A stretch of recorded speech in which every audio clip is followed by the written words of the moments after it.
Hello, I'm Dad. I'm a writer, arts journalist, and long-time James Bond fan. And this is my daughter, Betsy. She's a university film student, film editor, and full-time feminist. When she was young and her heart was an open book, I used to show Betsy films and TV series that I liked. The Persuaders, The Avengers, The New Avengers, To Catch a Thief, and of course, a few James Bond movies, although don't worry, I fast-forwarded through some bits.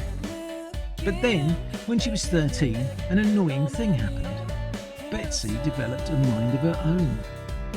Suddenly, she didn't want to watch my stuff anymore. She wanted to watch her stuff.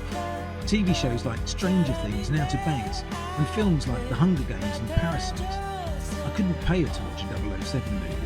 Plus, she thought James Bond was sexist, if you can imagine. So all these years later, can I persuade Betsy that Bond is actually brilliant?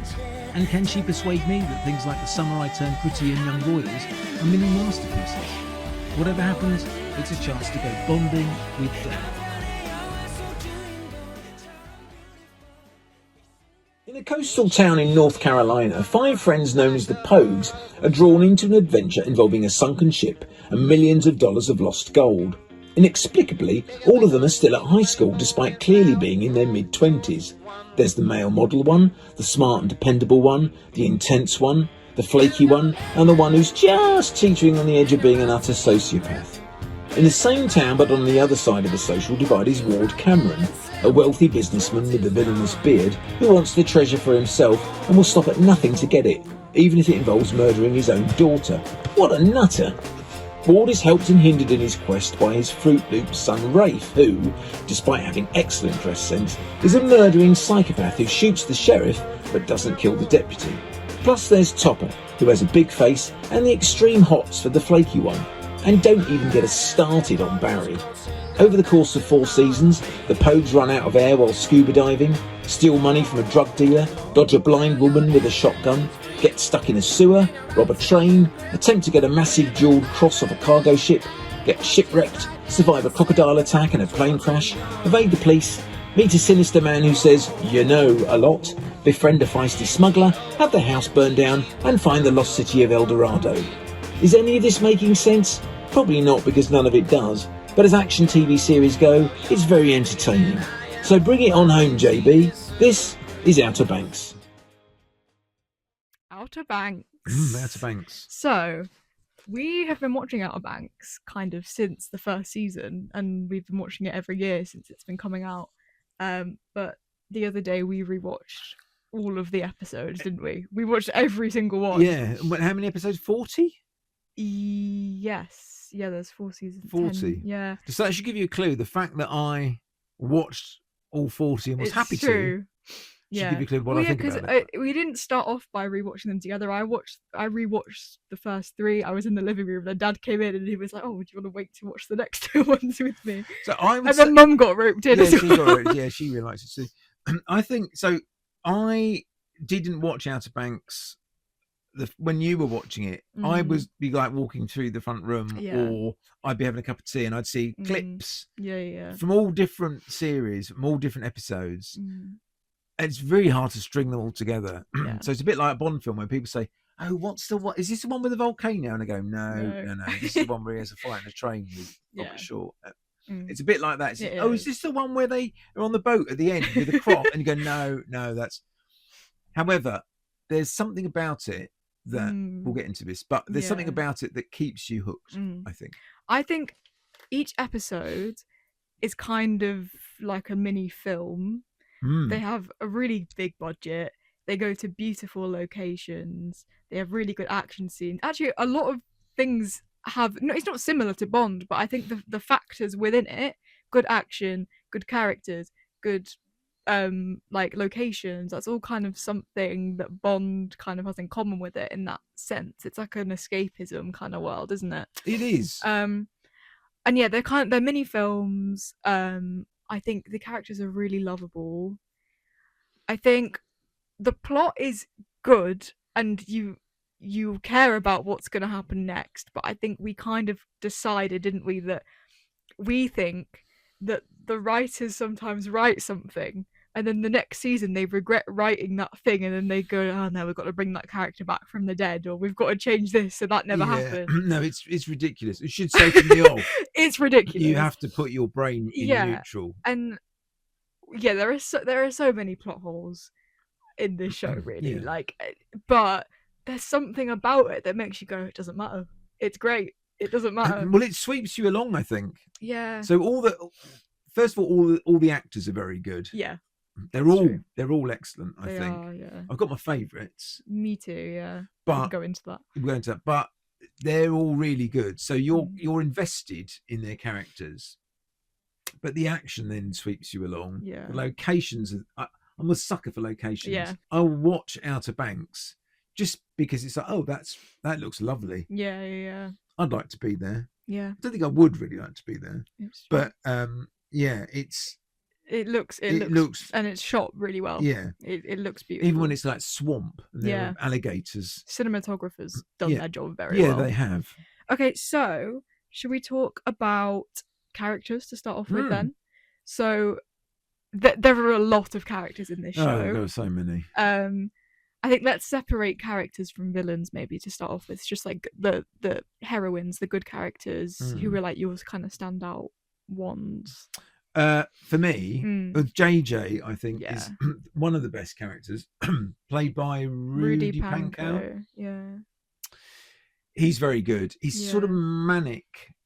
Yeah. He's lovable, but he's manic and he's unpredictable and he's erratic, and you don't really know what he's going to do next. No, and I think in the amazing thing about JJ's character is the first series you think he is such an idiot, and then you slowly get some backstory into why he is the way he is, with his father abusing him, and it turns very dark, and he portrays that really well, and so does his the person that plays his dad. That's one of the problems, because you find out later that it's not really his dad.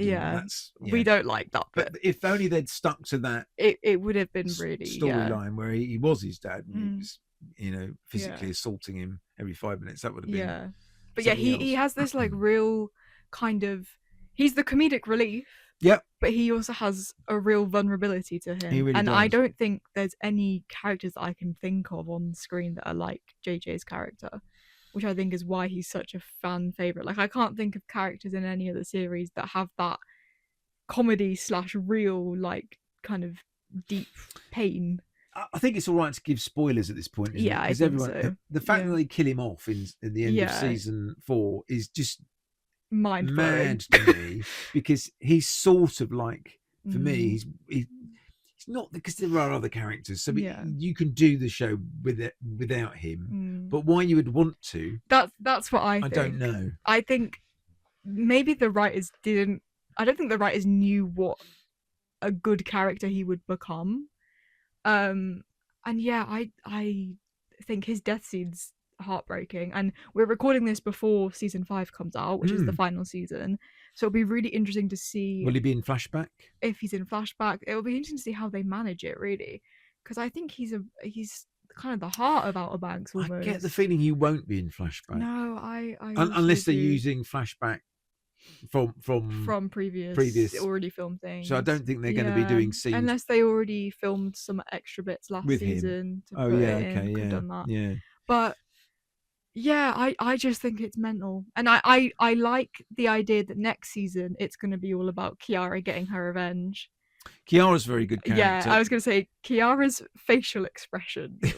She's comic relief as well, actually. She's great, but also I think a lot of her comic relief is JJ will do something, and then they use a lot of her reaction shots of her face of just pure disbelief and being like, what the hell am I doing here? It's and so she's good. Played by Madison Bailey. Who's great. Who's very, very good. Yeah. And I really like her character, and it's very good. But I think my other favourite character is one that only turns up in season 2, which is Cleo. I love Cleo. She's such a baddie. She's great. She's really feisty. You kind of, because they pitch her at the start as a villain, really. So you think, oh, she's working for this guy who's a sort of I was gonna say a pirate. He's not really a pirate, is he? Yeah. He's what is he? What's the guy she's working? He's like a smuggler. Smuggler. Mm. Okay. And yeah, and you kind of think, oh, and then she threatens John B at one point with a knife, and then she has to go at Pope, and just all the. She has so many great moments of just kicking ass and just being iconic. The weird thing is, by the time series 3 comes round, I don't think, who is this person? For me, she's been in it from the start. Season, so I completely buy that she's now part of the. It doesn't feel like a random person they've added in. I fully agree, and I think she's called Carlacia Grant. She's great. She's very good. Yeah. I will also say, just like honorable mentions, I think Pope is very underrated. I think he's, without Pope as well, there wouldn't be a lot of comedic moments. He's the brains of the operation, and also he kicks ass quite a lot. I like his little feud with Rafe. Yeah. So I only kind of realized going all the way back to season 1 how long their feud has been going on since him and Topper beat him up at the golfing club, and then slowly as the seasons progress and Pope gets a lot stronger and a lot angrier, he then starts fighting back, and the bit on at the end of season 3, and he's getting on the plane and he just like says something to Rafe, and just the tension between them, it's great. And he says something to Topper as well. He gets very ballsy. And Topper goes, "Well, what did you say?" And he says, "Oh." He says, "I think you've got something." Oh, yeah, that's right. And obviously honorable mentions: Madeline Klein, Chase Stokes, Sarah and John B. Also great. I just actually think season 1 starts off with them, and then the rest of the seasons, personally, I think the other characters kind of come into their own. I suppose that if you have to pick 2 main characters, if you of the leads of the group, you would say it's Chase Stokes and Madeline Klein. But most memorable, probably for me, I would probably say JJ. I don't know who comes up first in the credits. Actually, I think it's Chase Stokes, right? Because for season 1, John B is the main character, really, isn't he? Okay, and then kind of villains. Moving on to Rafe Cameron, Drew Starkey, another great actor. Who was in the recently with Daniel Craig in Queer. Yeah. So very versatile actor as well. Yeah, I'm not sure whether he's the sort of actor who's going places. So when it's Drew Starkey's going to be in Queer with Daniel Craig, you think, is he? Yeah. But actually, is he actually at that level? And Outer Banks. Yeah, I think all of these actors. He's going to leave that sort of thing behind. Every single year they do Outer Banks. Like, it comes out very quickly. So once it's over, it'll be interesting to see where they go, where they will go, because I think they will have good things coming for them. Rafe is a very good character. He's hateable, but also vulnerable and mentally deranged. Well, he's described, I think I got this off Wikipedia, so I don't know who said it, but it's a drug addict with anger issues, which I thought summed him up quite well. I agree. Yeah, I mean, is he a psychopath? I think he's a psychopath. My worry about season 5 that's coming up is that he's tried to kill his sister. He's tried to kill all of them. He's tried to kill all of them, really. He's just really... He has killed someone. Yeah, he killed the sheriff. He shot the sheriff. He didn't shoot the deputy.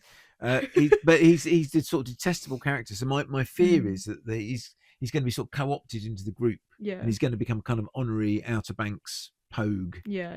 And that would be wrong, I think, on so many levels. Because you can't unsee what he's done. If you watch, as we did, if we binge all of the episodes, for them now to bring him back as a sort of okay person would be a bit of a catastrophe, really. I wouldn't like that. I think, really, in my opinion, the only way he can have any kind of redemption and work with them is if he sacrifices himself for Sarah. Yeah.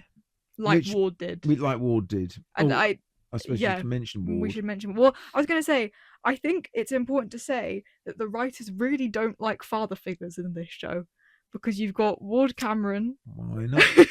You've got John B's dad. Bring it on home, John B. Bring it on home. and you've got JJ's dads. I never thought of it like that, actually. Yeah, there are four father figures. Kiara's dad, bit of an arsehole. Pope's dad's all right. Pope's dad, we like Pope's dad. Kiara's dad's obviously just... I can kind of see He's trying to protect her, but he does it in a sort of very cack-handed kind of way by sending her off to some sort of like Christian camp. Yeah, and being really horrible to JJ. Yeah. But they don't like father figures. You've got Ward, who I think personally is the best villain.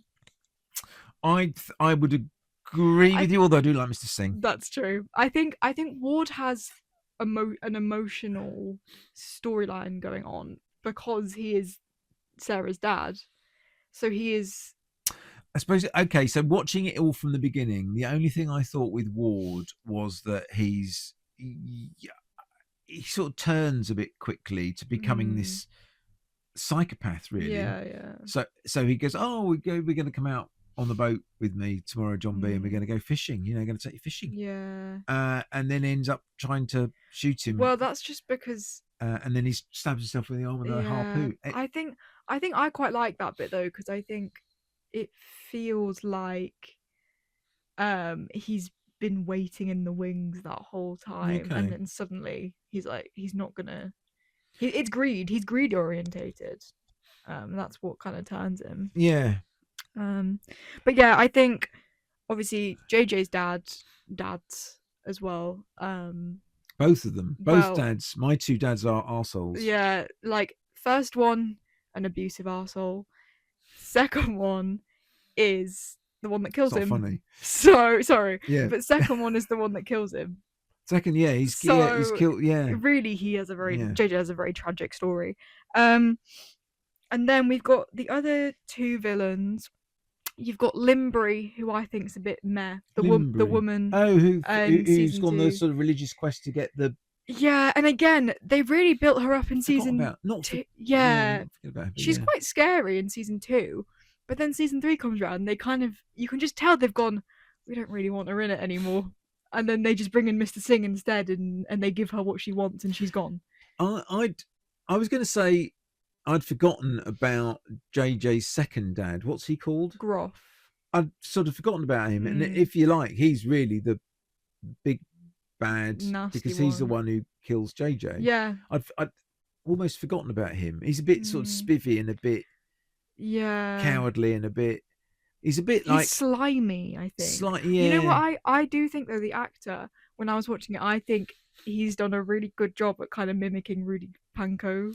Now you mention that, I think he's an evil version of JJ and a really hateable version. He's got his mannerisms. So lovable, yeah. There's a scene where they're waiting, they're like being attacked, and both of them brush their hair back at the exact same time, and I thought that was a very clever detail. That's very good. But yeah, and then we've got your favourite. We've got Mr. Singh. Mr. Singh. Now Mr. Singh does say He says a lot. no. I'm not kidding. Well, now I wrote it down. I think it's. I should have put this on my notes. Oh, yeah. I think it's. He says 42 times. Yeah, I think you're right. Which is a ridiculous amount. Bearing in mind, he's not in that many scenes. He's not in that many scenes. I will say, I think he's a great character, scary character who you don't want to mess with. Powerful. But I'm not kidding when I say this. The amount of times he says, actually just took me out of the character. Like, right, okay. Like every time he do it, I just like feel like this is insane. This is absolutely insane. He doesn't, because he does say it a lot, but I think also they set him up right from the beginning to be this unpredictable, ruthless character, because he takes someone out the back and shoots him. Yeah, basically. And while you don't see him, you just hear the shot, don't you? You know what he's done. Yeah, and it's still quite traumatic. And he says, "Stand by the window. I want you to see something." And they go, "Oh my god!" Yeah, and it's Rafe that's flinching as well, which makes it even more Kiara. Who, by the way, I'm going to say this now. So when season 5 comes out, if I'm right, I think they're going to do something between Rafe and Kiara. Not necessarily romantic, but I think there's going to be some feud. Something's going to happen. They're going to work together. Really? I don't know if something's going to come to light that's happened between them before. Okay. I just think they've been slowly teasing. There've been hints. Yeah, and now that JJ's out of the way, I feel like they've got to do something. I don't know. Anyway, but Mr. Singh, I think he's, for me, it's really hard. I think Ward Cameron is probably the best one. I think so.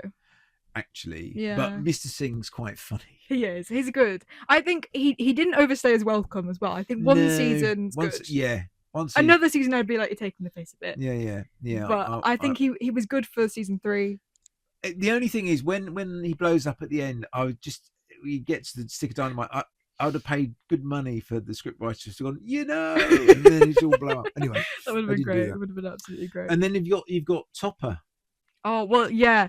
I've got some honourable mentions because Topper, is he a villain by the end of it? Yeah. Yeah, he is. But start off, he has some redeeming qualities.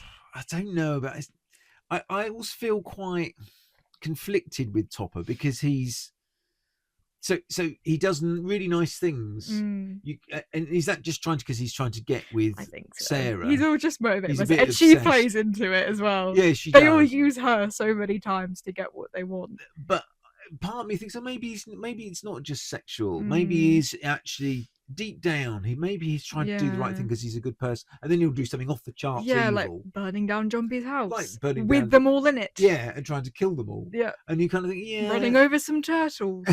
Like, yeah, but again, he's running over the turtles reluctantly. That's true. They leave him.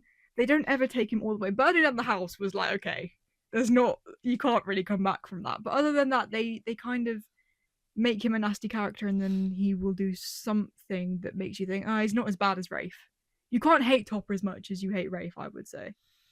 I don't really. Well, no, actually, no. You're right. Like Rafe has killed. Yeah, You're right. Yeah. But my honourable mentions, I'm gonna say Barry. Oh, Barry! Forgot about Barry. Absolute icon. Yeah. Shoop. Really like Shoop. Yeah, Shoop's I think he's the sheriff. Yeah, he's doing his best, bless him. But there are so many good scenes in this show. It's really hard to pick just a few. I was having trouble remembering. I should have made some notes while I was but we watched 40 episodes, so I couldn't do it. But I was trying to think, what are my favourite scenes? What are yours? Mine, I'm gonna say Rafe shooting Sheriff Peterkin in season 1. The Midsummer's Party in season 1 where JJ I've written that down. It's the Steal Away, Robert. Robert Steal Away. I think it's that bit's fun, but also when he's in the bathroom and they all grab him. They're all trying to. Yeah, and then he leaves the party and he convinces them all to leave. I was gonna say the boat in season 2. Yeah, just that whole episode's great. Yeah. That's probably one of my favorite episodes. I said Kiara stuck in the drain. Oh, I forgot. Yes, that's really tense. Yeah, and again, Rafe knows she's in there and he tries to kill her. Yeah. The train heist. I forgot about the train heist. Yeah, that's great. And I also said season 4, the town council one shot of JJ going mental, getting arrested, smashing the town up. See, that whole season 4, I have an issue with, But that's a good scene. It is a good scene, but. And maybe it's only because I know what happens to JJ in the end. But I think when he was doing that, I was thinking, God, you've fallen quite a long way. Yeah. Despite bearing in mind at the end of season 3, they've found the lost city of El Dorado. So they should all be like multi-millionaire treasure hunters. Yeah. They're not. They're still kind of, poor kids on the Outer Banks. And again, they've dug themselves into a writer's hole. I just wish the writers had gone a different direction. Yeah. But what I mean with season 4 and that whole scene is it's quite portentous in that you kind of think, right, this is where there's no coming back from this, essentially. Yeah, you can't beat up the whole town. You can't get a baseball bat and break in all those windows and set fire to things and then just be fine. And then he's not coming back. No, and at that point, that should have given us a clue if we hadn't kind of worked out that he was going to die at that point. So I have that. It's a bit sad, that scene for me. It's kind of like I get it's really well done. Yeah, but it's like. I think JJ is such a fiercely loyal character, and it's going to be really different next season without his character in it, because it's going to be a big old hole in he doesn't hesitate before saving any of them. like at all. He's the one that is always like. And he jumps off the boat to rescue Sarah. Yeah, he jumps the boat to rescue Sarah without thinking about it. Yeah. After being a complete dick for yeah, like the preceding 30 minutes, He and just- falling out with everyone. And he then just does it, see Sarah fall over the and he side, jumps so after he jumps her. after And you. then like season 1, like he gets arrested instead of Pope. He like takes the machete hit for Kiara. Like he does all this crazy stuff that is at the root of it is just because he loves his friends, which is quite sweet. Yeah. For me, well, I was going to say some of the best scenes. I'd agree with all the ones that you mentioned. For me, John B and Sarah in the hotel in the Bahamas. Oh yeah, where they're sleeping on the roof and they go Yeah. down and they eat food and they're not supposed to be there. And he nicks a phone and all of that. I like all of that. John B and Sarah at the museum. Is before they get together, right? Is it like the archives? Yeah, the archives. Yeah. Sorry, and then she takes him for a fitting for some new Yeah. clothes and all that. That's all quite sweet. The old lady in the house. Oh yeah, I I forgot think about that's always quite creepy. Yeah, That I thought, oh, there's something more to this. It's turning into a horror film. All of a sudden. yeah, it's good. And the finale on the boat. I think anytime JJ and John B rather, anytime John B and Topper have a fight, That's always good. that's always Yeah. good. I'm always up for that. And then JJ and Kiara actually getting together. He breaks into that camp. Oh yeah, that's cute. For me, that's a really good Yeah. bit where he goes into the camp and then 'Cause- and then he's in the dormitory Yeah. and they clap. Oh, yeah, that's I quite think- good too. As well, JJ and Kiara, I remember when season 1 came out because they weren't at that point. The writers hadn't really paired them together. There's the old JJ's kind of crushing on her, but it's Kiara and Pope. And I remember season 1 coming out, and the internet loved JJ and Kiara together. Like people were obsessing over them, really wanting them to get together. Same when season 2 came out. So then I really think the writers listened to the fans and go, actually, they want We'll these do two. We'll that. put them Yeah. together. Yeah. And then when Cleo comes in, it's like perfect. They're like, we put Pope with her, and they work really well together. And it's really, really, the characters are well done. I think for me, the other thing is, apart from the locations, as I mentioned, and the fact that it's really cinematic, as you said, so the cinematography is glorious. Yeah. It's really lovely. It looks like if you could watch this on a cinemas, if they showed this in cinemas, you'd go, yeah, great. Yeah. It's almost wasted on Netflix somehow. Yeah. But I like the vibe of it, and this might just be as an old person speaking, but there's quite the vibe of it. They're sort of young, carefree people who, well, to a point, but they're assassins are chasing them, and also, young is quite a strong word. Well, that's true. That is true. I mean, that's true. Actually, we should mention that, because there comes a point where I think it's Madeline Klein says, "Look, I'm 16 years of age," and you go, "No, you're not. You're 23 if you're a day, and you." Topper, you're like, about 40. Yeah, it's ridiculous. Yeah, so yes, that's the one thing that you have to suspend your disbelief on, because but I do think for the first couple of seasons, the whole thing is their parents are trying to control them all. So they have to be underage. They have to be. But it doesn't work. They just don't. No. Nevertheless, they've got the vibe of it is that they're sort of having fun, going on an adventure. Haven't got work, they haven't got a mortgage to pay. There's all of that kind of thing. I think I quite like. Yeah, I think that's why I like the first few seasons a bit more, because it's not quite as intense as season 4. By 4 it all gets a bit serious. Yeah. So what is your favourite season? Do you have like a ranking of your seasons? I do. I thought about this last night. So I think season 2 is my favourite. Yeah. I think then season 1. Yeah. I think then season 3. And then the last season 4 being quite a way last. Actually. This is what I've written. I've written it. I've written season 2, then season 3, then season 1, and then season 4. But I've also said season 2, 3, and 1 always shift around. They're all very close in how much I love them.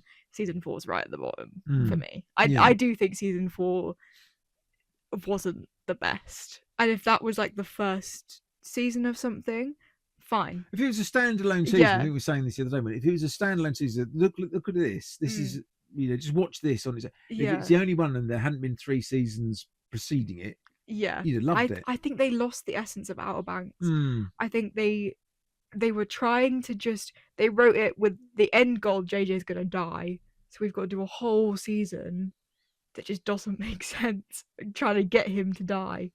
Do you know what I mean? I just don't think it worked for me. So the worst things, it's totally unrealistic, as we said. Yeah. It switches from drama to drama to drama very quickly, and that you forget about things. So, for example, John B gets attacked by a crocodile at one point. 10 minutes later, he's fine. Yeah, he's okay. Sarah gets shot, and she dies on the table at one point, I think, and then comes back to life, and she's fine. Like half an hour later, John B's dad just comes back to life. John B's dad, Ward comes back to life. He actually gets brained and thrown off a boat in a kind of a flashback. And then in the next season, I think, actually, we'll bring him in because he's quite a good character. So you've just got to take this season with this series with a pinch of salt. For the first 3 seasons, you think JJ's dad is one person, this horrible, abusive guy. And in the 4th season, no, forget about him. Yeah, it's actually this bloke who's even worse. Yeah, that really angers me because I just personally think it takes away from his abuse storyline. Yeah, I think the abuse storyline was better. I agree. So he could. I don't know why he had to be. There must have been. I can't remember. They could have just been a plot reason why he had to be JJ's Yeah. second dad, or actual dad rather. Yeah, they could have just had another villain, and just like in the finale, JJ just doesn't survive that time. Yeah, that would have been better. It would have been more realistic in a very unrealistic show. So that's what I mean about you have to put your brain in neutral. Yeah. That said, yeah, it's great, isn't it? It is. It just propels you along. You forget about the fact that he's been bitten by a crocodile. It's fun. You care about the characters. Action's great. Like first 3 seasons in particular. The dialogue's really good. Yeah. Dialogue's really quite sparky. Yeah. They all interact really well. I don't think there's a bad performance. No, I can't think. Did we? Maybe, and again, not trying to be rude to anyone, maybe the female villain in the last season. Oh, all right, blimey. But that's more of an accent thing, and I think because we're English, Americans would watch that and not understand that it's a really bad accent. She's Scottish. She's Scottish, yeah. I think her English accent is a bit less. It just distracts you quite a bit. Yeah. What would you rank this out of 10 then? Yeah. It's difficult. It is difficult. I'd say, of all the things you watch, I would say it's the thing that I've probably enjoyed the most. Yeah. I really like Stranger Things. Yeah. But when you sort of said before, I think I said to you, should we watch Stranger Things? I want to watch it, but part of me thinks, oh, okay. Yeah. And when I get into it, But if you said, should we put on an episode of Outer Banks? I'd be going, what one should we watch? Yeah, it's a lot more chill. So it's just a lot more. Yeah. You don't have to think about it too much. You can just watch the pretty scenery and the pretty people go by, and it's fine. Yeah, and you can pick it up from wherever, really. And you can pick it up from wherever. I think an 8. Okay. Yeah. Or maybe even an 8.5. Yeah, I think this is my favorite American TV show. Favorite like Netflix TV show personally. Is it better quality than like Stranger Things? Maybe not. Script wise, like story wise. Do I prefer it? Yes. So I would probably give it a 9 out of 10. I understand that the writing is a little bit. I don't have any insight to this, so this might be completely wrong. But I think with Stranger Things, the Duffer Brothers have an arc. They start at point A in the first, first shot of the first season, and know that they're going to end up at point X or Z, and they're like, Definitely. I don't think. I have a feeling that the writers of Outer Banks don't think that, which is why there's so much inconsistency. Yeah. They say, "Oh God, we've written ourselves into a corner now. We're gonna bring him back." That they might. No. We planned on doing that all along. I don't know, but that's what it feels like anyway. Yeah, so for that reason, it just seems a little bit stop start. Yeah. Saying that, probably still give it a 9 out of 10. Oh yeah. Like I still love it. Yeah. And I think it's for the exact same reasons as you. It's easy escapism. Put on an episode, enjoy it. That's what it is. Yeah. Yeah. But it has got some really heart-wrenching, dramatic sad moments in it, so it kind of balances it out. Yeah, it really does. And the soundtrack's very good. They've got some really good songs. They use music very well. They do.